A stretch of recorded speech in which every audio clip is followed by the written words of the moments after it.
ijambo kwihana. Kwihana ni iki? Kwihana ni iki? Amategeko yo mu rugo abareba n'umukozi uri mu rugo. Yego. Bivuze iki? Hari umwana urebwa n'amategeko, hari n'umukozi urebwa n'amategeko, nyamara bose ntabwo bahabwa umugabane umwe. Bisobanuye iki? Umwana ashobora gucumura ku mategeko, ariko kuko ari umwana aragumya umwana mu rugo. Yego. Bisobanuye iki rero? Umwana w'Imana n'uwizeye Kristo ntabwo ari uwitondeye amategeko. Yego.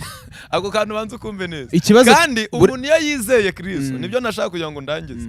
Umuntu iyo yizeye Kristo ntabwo kwizera kumuha uburenganzira bwo gucumura ku mategeko. Yego. Haleluya. Ariko kudacumura ku mategeko nibiguha uburenganzira bwo kwizera Kristo ngo umwana. Yego.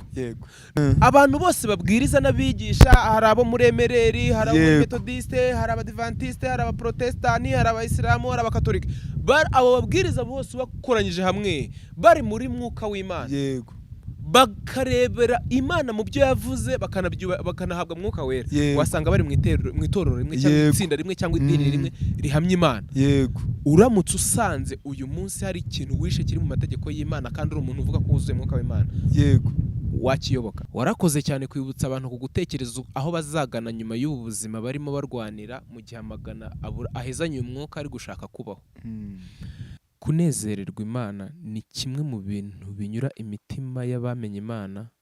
Gufata iby'Imana nk'ibisanzwe nanone ni ikintu cyuzuye mu mitima y'abatarayimenya. Uwayimenye ntashobora kwihishira, kandi uwo yihishuriye yifuza no kuyimenyesha abandi. Muri aka kanya tunejejwe cyane no gukomeza gukora bya bindi twabasezeraniye nka Divya Family TV. Twatembereye, twagiye ahenda kubakureho, dusanga umugabo witwa Pierre.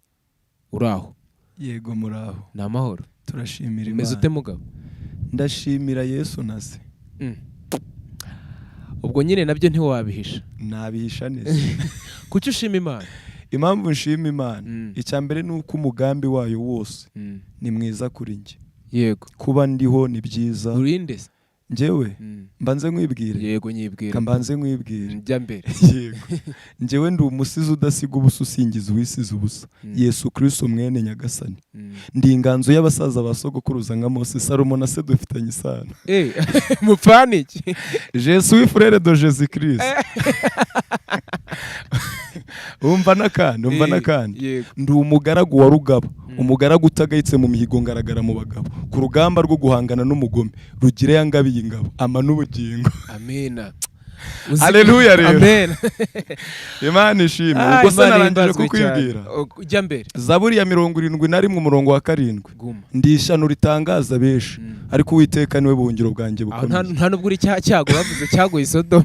Oya, njyewe Uwiteka niwe buhungiro bwanjye bukomeye. Haleluya rero. Amazina nitwa Niringiyimana Pierre. Yanzura neza. Yanzura neza. Ibi bifite imyanzuro myinshi. Neza cyane. Nyinshi. Uri Niringiyimana, uvuze ko ufitanye isano na bariya bagabo ba kera. Salomo na se dufitanye isano. Kandi ukitwa Petero. Mu busizi. Bari abagabo n'abasizi. Nanjye ndi umusizi. Mu butumwa bwa Yesu Kristo hari umugabo yasigiye itorero witwa Petero. Yego. Yafashwe nk'umutwe cyangwa se afatwa nka fondation y'itorero rya mbere ry'intumwa, kuko yabaye intwari mu buzima bwe bw'ibyobokamana, ndetse na Yesu amugirira icyizere. Petero ariko wibuke ko yihakanye Yesu. Ariko nubwo ibyo byababugwari yarabubabariwe. Yego. Rero buriya rero uvuze ikintu cyo kubabarirwa. Uzi ikintu gikomeye buriya aho. Ari imbabazi, ari ukubabarira no gusaba imbabazi. Ubundi hakomeye iki? Hagoye gusaba imbabazi. Aho urakoze cyane. Njye nibaza impamvu umuntu yakosheje undi yenda kumubabarira, ariko ugasanga ikigoye ni ugusaba imbabazi. Ni ukubera iki? Abadukurikiye turi kumwe n'umusizi Petero, ariko tubwira iby'imbabazi.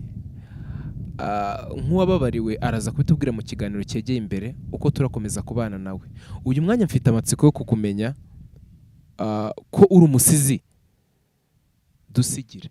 Mbasigire? Waretse tukabanza tugasenga. Wasanga n'isengesho ari igisigo, kuko bamwe mu babayeho kera bakoze ibisigo bikomeye byari birimo n'amasengesho. Urakoze cyane. Ubundi ubusizi ni iki turaza kubivuga, reka tuze ahubwo gufata insanganyamatsiko y'iki kiganiro, reka tuyite ubusizi n'ubukristo. Haleluya. Reka tubanze dusenge Imana.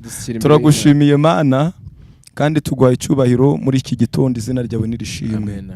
Tugushimiye ko ubanye natwe kandi ukaduha uyu mwanya mwiza wo kugira ngo tuganire nawe kandi twumve ubutumwa bwiza bubwirwa isi yose nk'uko ijambo ryawe ribivuga, ngo ubutumwa bwiza bw'ubwami buzabwirizwa amahanga yose kugira ngo imperuka ibone ijye yaza, abantu bose bamaze kumenya ubutumwa bwiza, umuntu wese amaze kumenya inzira yanyuramo, umuntu wese amaze kumenya ibyamugirira umumaro.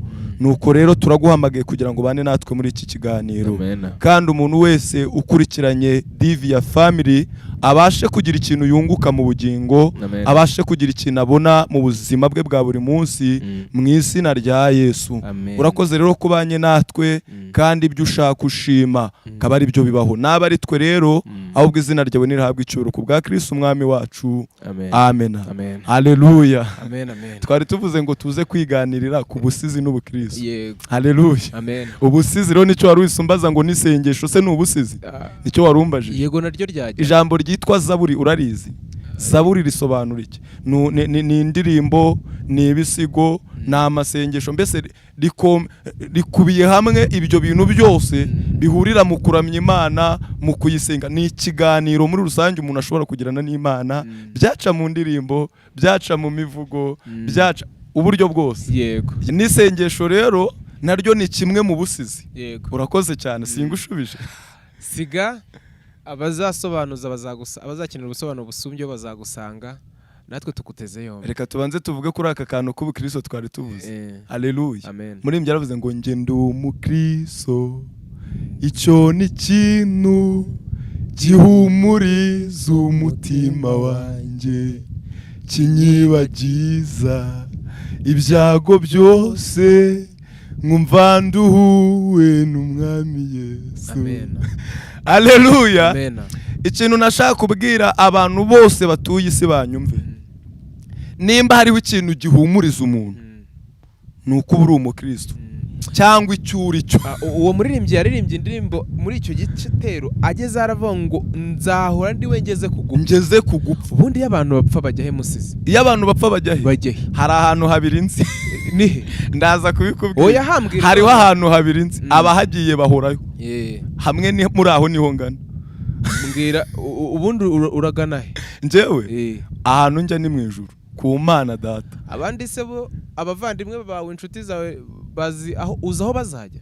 Umuntu wese ni uhitamo, umuntu wese ahitamo aho azajya. Wababaza ahubwo inshuti yanjye udukurikiye kuri family, kuri Divya Family, nyine wowe uzajya he nyuma yuko uvuye muri ubu buzima bwo mwisi? Wumva ubundi uzajya he? Ngaho rwose nimudusubize muri comment utubwire ngo numva iyo umuntu apfuye ajya. Yego. Tubwire mbese igisigo. Reka mbanze mbabwire iki gisigo, ndabanza mbabwire uyoboye iyubu yitwa